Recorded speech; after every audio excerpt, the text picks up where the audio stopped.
Get out! Have you ever seen a robot that can rob? Our chappie is quite skilled at it. Robbing a luxury car is just basic stuff for him. Even when facing a giant killer machine that bullies his family, Chappie doesn't back down. Yet not long ago, he was still a robot cop. The city he was stationed in was a paradise for outlaws. More than 300 violent incidents occurred there every day. Intense scenes of police officers clashing with gangsters could be seen everywhere on the streets. For a long time, police officers getting injured or killed had long been the norm. Even daily patrols felt like navigating a life-or-death trial. To curb the increasingly rampant crime, the police introduced a batch of combat robot sentinels. These robots were equipped with the most advanced combat systems, and covered in impenetrable alloy armor, like mobile steel fortresses. Since the sentinels were put into use, the police quickly turned the tide of being on the defensive, and the city's crime rate plummeted sharply. Even if a sentinel was damaged in battle, it only needed to be sent back to the repair shop for part replacement, and it could soon be put back into combat. Under their deterrence, the once arrogant gangsters became restrained and acted cautiously. Among them, Ninja was an idle street gangster. One day, while he was helping the gang transport drugs, he was spotted by a patrolling sentinel. After a thrilling escape, he reached the territory of the gang leader, Hippo, but the drugs in the carriage had already spilled all over the ground and become useless. Hippo flew into a rage and ordered Ninja to compensate for the 20 million loss. Ninja tried to explain, but Hippo took out a pistol and pressed it against his forehead, threatening that if he couldn't raise the money within a week, he would pay with his life. Under the threat of death, Ninja had to agree. Just then, the sentinels arrived at Hippo's territory by helicopter, and the gang members fled in all directions in fear. Hippo detonated the smoke bombs he had planted in advance, and the scene was instantly shrouded in thick smoke. With their vision impaired, the police officers switched to ground advancement. Under the cover of the sentinels' alloy armor, the gang members were powerless to fight back, and could only flee in embarrassment. After hiding in a room, Hippo quickly dragged out a heavy weapon. Just then, Sentinel 22 chased to the door and kicked it open. Hippo pulled the trigger immediately.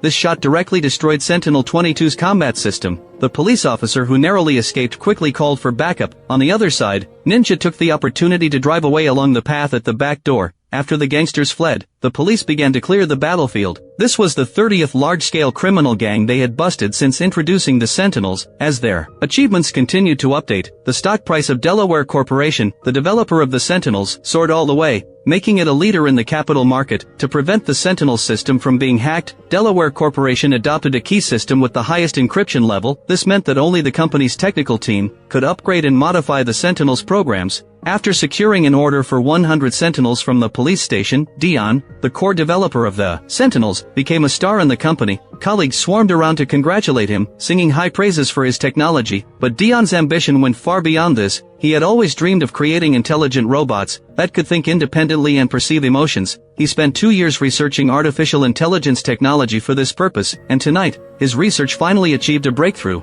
After countless system simulation tests, the artificial intelligence he developed could operate stably, and had the ability to think independently and respond emotionally. Now, he only needed a physical robot to complete the final practical test. Dion took his research results to the company's senior management, but was rejected by the supervisor. In the supervisor's view, the existing Sentinel's combat systems were already mature enough. What the company needed was a combat tool that was absolutely obedient and fully controllable, not an intelligent entity with self-awareness and no constraints. Dion wasn't discouraged by the rejection. He clenched the chip in his hand, and made up his mind to let his research results be truly displayed to the world. Taking advantage of the night, Dion sneaked into the workshop, secretly took away the damaged Sentinel 22 from the previous battle, grabbed a pile of mechanical parts by the way, and finally stole the core key that could modify the Sentinel system. But not long after he left the company, he was stopped and abducted by Ninja and his gang, who suddenly appeared. It turned out that, after Ninja narrowly escaped last time, he received another threatening call from Hippo. The 20 million compensation was like a mountain weighing on him, making it hard for him to breathe. Desperate, Ninja even set his sights on an armored money truck, but this would inevitably mean a direct confrontation with the robot police officers. At this moment, Randy suggested that since robots were like home appliances, they must have a controller. Whoever got the controller could shut them down. He also believed the controller must be in the hands of the developer, Dion, so they plotted this kidnapping. After dragging Dion back to their camp, Ninja forced him to hand over the controller, but Dion waved his hands repeatedly, saying there was no such controller. Ninja refused to believe him, and the two sides were locked in a standoff. Yankee suddenly pushed open the door, and said he had found the remains of a sentinel in the car. Looking at the robot wreckage and a pile of parts in front of him, Randy had a sudden idea. He suggested modifying these parts into a gangster robot. If it worked, they would no longer have to grovel to others in the future. Forced by the threat, Dion had to nod, but he secretly rejoiced. This was the perfect opportunity to test the artificial intelligence system he had developed. Everyone immediately set to work assembling Sentinel-22. As Dion worked, he explained that the robot's battery was welded to its armor and couldn't be replaced, and the remaining power would last at most 5 days.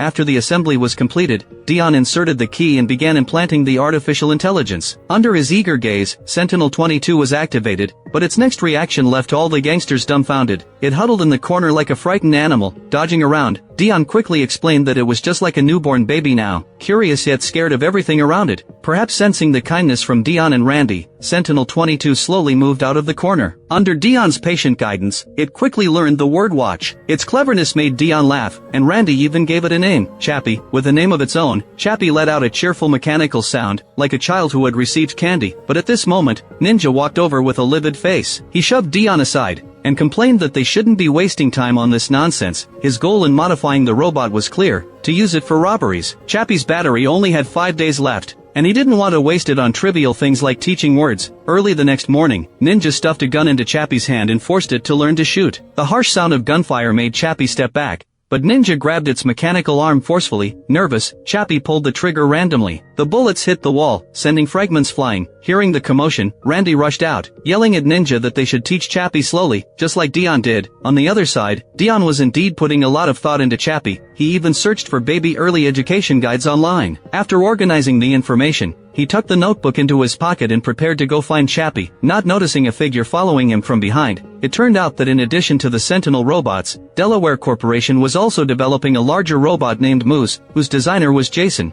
Jason had always opposed artificial intelligence. To create a robot completely controlled by humans, he developed a neural transmission system that could control the robot through human consciousness. With the help of a specially made neural control helmet, humans could directly control all the robot's movements. This was the core technology of Jason's research, but his plan had never been approved by the police.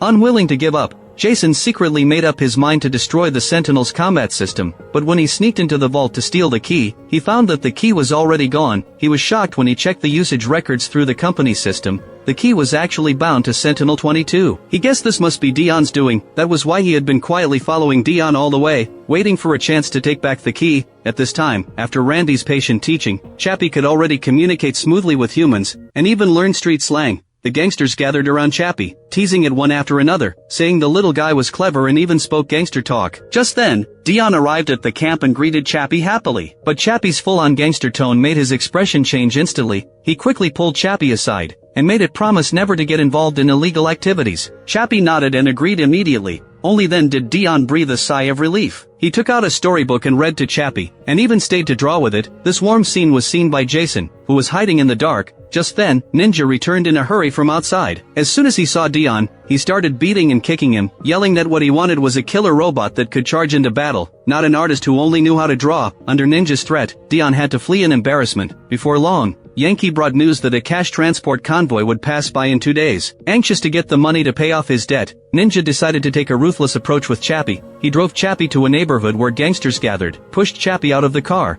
and then drove away. The gangsters slowly surrounded Chappie. At first, they threw stones at it. Seeing that Chappie didn't resist, they became even more reckless. Finally, they even threw a Molotov cocktail at Chappie. Chappie fled as fast as it could, running all the way until it reached the edge of the city. On the other side, Jason locked onto Chappie's location via the positioning system. By the time Chappie was in a helpless state, Jason was already standing behind him. Chappie tried to run, but Jason immediately activated a pulse jammer. Chappie lost control instantly and fell to the ground. When Chappie woke up again, he found himself tied up in Jason's car. Upon hearing Jason say he would crack open his head to take out the key, Chappie struggled desperately in fear. Jason simply broke off one of Chappie's mechanical arms, and Chappie lost the strength to resist immediately. After Jason took out the key, he was ready to destroy Chappie. But under the threat of death, Chappie unleashed incredible strength. He pushed away the 2 men holding him down, opened the car door in the chaos, and jumped out. The 2 men quickly got up and shot at Chappie with their weapons. but the bullets didn't cause much damage to Chappie. They could only watch him disappear into the night. Chappie returned to the camp. When Randy saw Chappie covered in injuries and missing one arm, he flew into a rage and yelled at Ninja, but even Ninja hadn't expected Chappie to go through this. Later, Yankee brought the parts Dion had left earlier,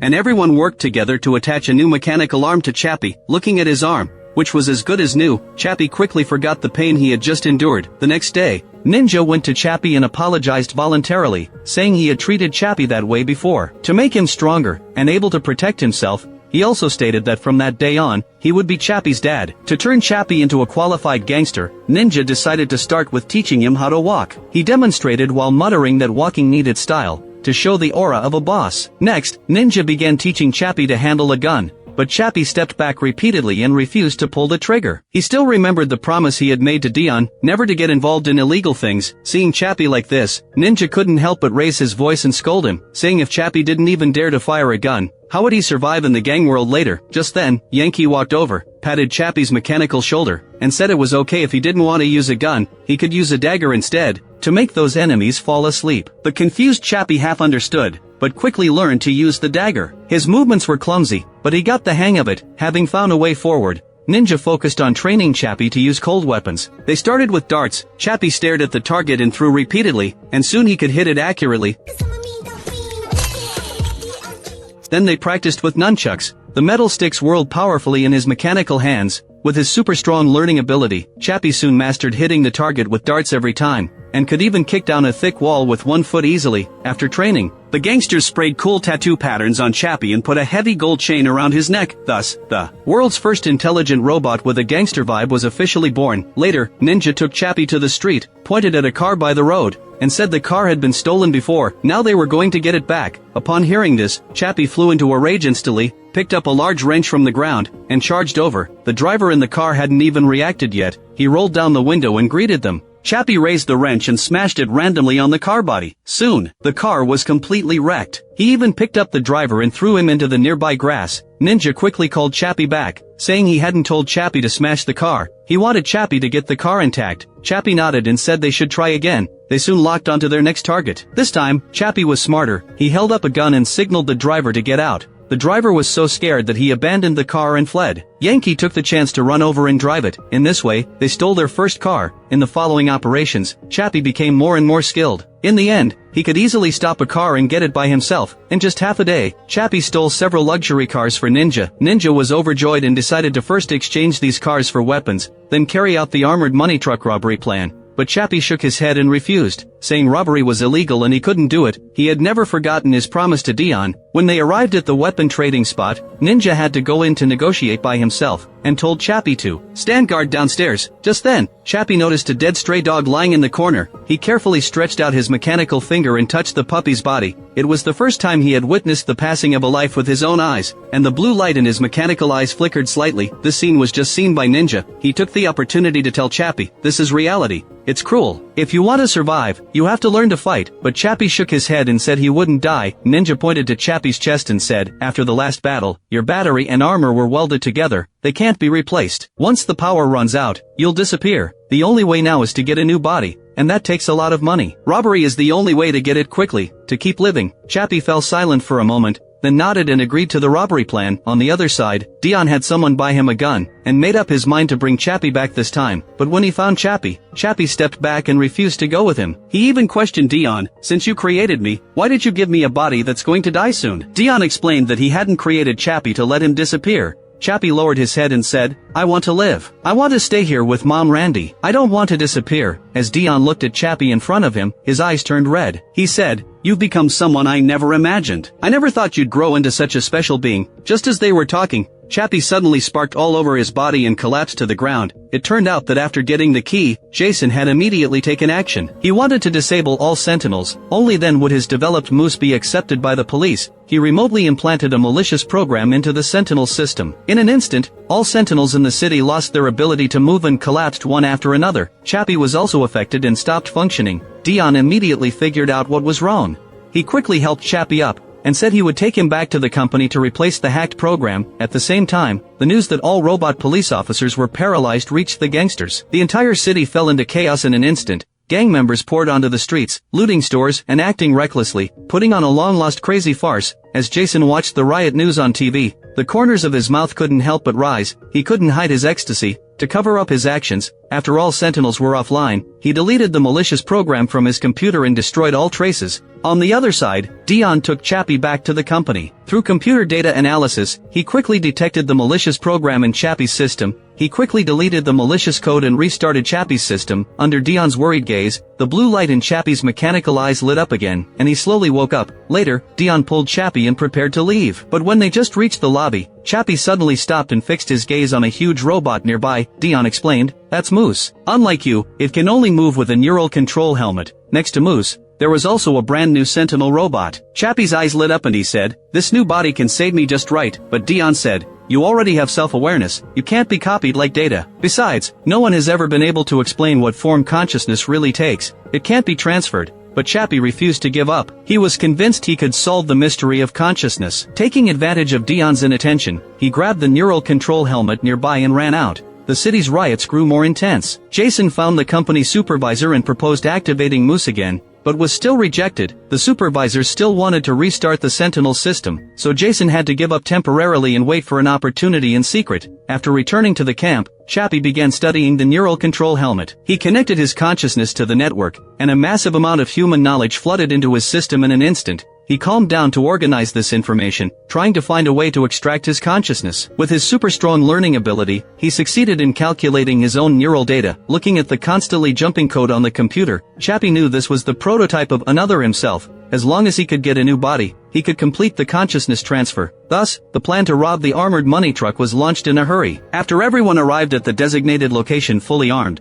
Yankee used a bomb to blow open the truck's door, while Chappie suppressed the guards with his agile skills. They completed the robbery without much effort. This robot robbery case quickly spread throughout the city via the news. People were shocked that the robot police, a symbol of justice, had become a criminal. Jason seized the opportunity to find the supervisor again, saying that only activating Moose could restore the company's reputation now. This time, the supervisor finally nodded in agreement. Jason rushed into the warehouse excitedly, put on the neural control helmet. Under his control, Moose unfolded its mechanical wings and flew straight toward the camp, but Chappie fell into anger. He found that Ninja had not prepared a new body. All his previous words were lies. Just then, Dion also rushed over, saying Moose was already on its way. He also took out weapons brought from the company, wanting Chappie to resist. But Chappie lowered his arms in despair and gave up resisting. The scene fell into dead silence. Suddenly, Hippo rushed in with a group of gang members. He wanted to not only take the robbed money, but also take Chappie away. Faced with Hippo's provocation, Ninja could no longer hold back. Both sides exchanged fire instantly, but Hippo's side had more people, and Ninja and the others were soon at a disadvantage. At this critical moment, a huge roar came from the sky, and Moose's massive figure slowly landed. Yankee still tried to shoot back,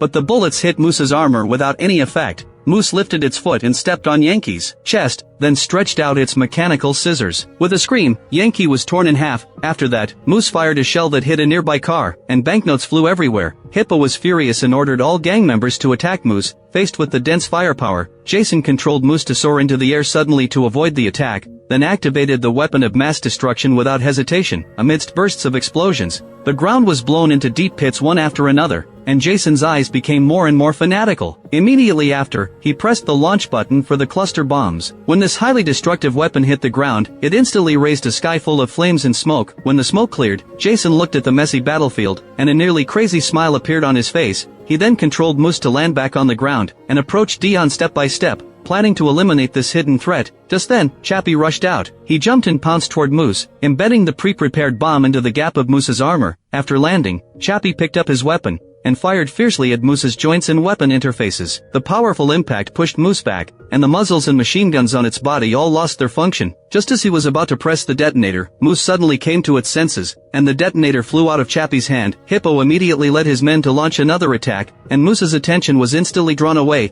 Randy seized the opportunity to rush over and pull Chappie behind the bunker. But Moose quickly turned its firepower and sprayed bullets at them crazily. Ninja shot and destroyed Moose's monitors without hesitation. Jason, who had lost his field of vision, panicked and quickly controlled Moose to rise into the air, temporarily avoiding the ground attack. Seeing Moose stop firing, Dion quickly told everyone to get in the car and escape, but Hippo rushed out trying to take the car. Ninja stepped forward to stop him and was shot in the left leg. Dion was also shot, with blood gushing from his abdomen. Enduring the severe pain, Ninja picked up a shovel from the ground and hit Hippo on the head. Hippo stumbled and fell to the ground, unable to get up. Chappie rushed out, saw the seriously injured Dion, and picked him up, planning to take him to complete the consciousness transfer, but by then, Jason had already activated Moose's infrared vision and relocked onto them. The group had to drive and hide in a nearby building. Moose followed closely, closing in step by step. Ninja told the others to leave first, saying he would draw the fire. He then turned and ran in another direction to lure Moose's firepower away. Chappie had only run a short distance with Randy and Dion,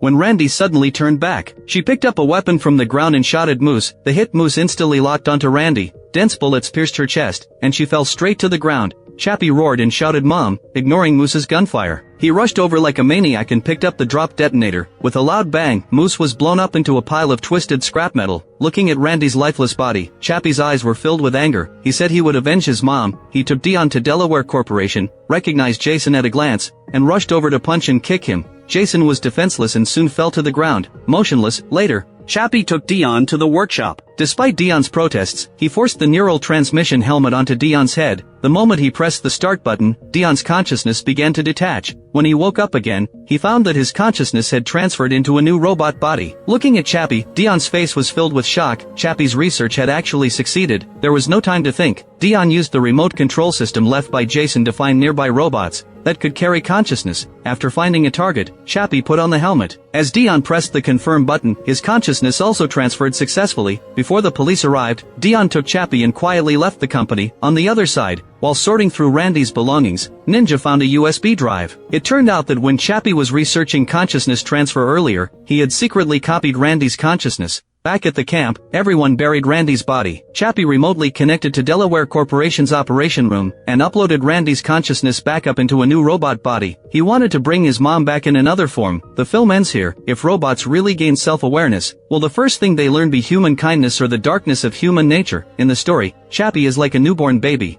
coming into the world as a blank slate. The programmer who created him teaches him knowledge, while street gangsters teach him to survive. This setting is particularly realistic. The most distressing part of the movie is Chappie's confusion. Why do humans want him to uphold justice on one hand, yet teach him to commit crimes on the other? This contradiction is almost identical to the ethical dilemmas in the development of artificial intelligence today. It has to be said that the director is bold. He set the story in a South African slum, showing shiny robots alongside dilapidated tin shacks. This visual impact is extremely powerful. It clearly tells you, no matter how advanced technology becomes, if the gap between the rich and the poor cannot be resolved, the so-called progress is empty. The villainous engineer played by Hugh Jackman is particularly realistic. He is like a microcosm of some tech giants. In order to fight for power and profit, they can disregard ethical bottom lines, yet Chappie's final choice is more human. He can feel fear and be moved. This setting is particularly touching. To be honest, the scene where the robot learns to draw a rainbow is more touching than watching it fight fiercely. When technology really advances to the point of creating new life,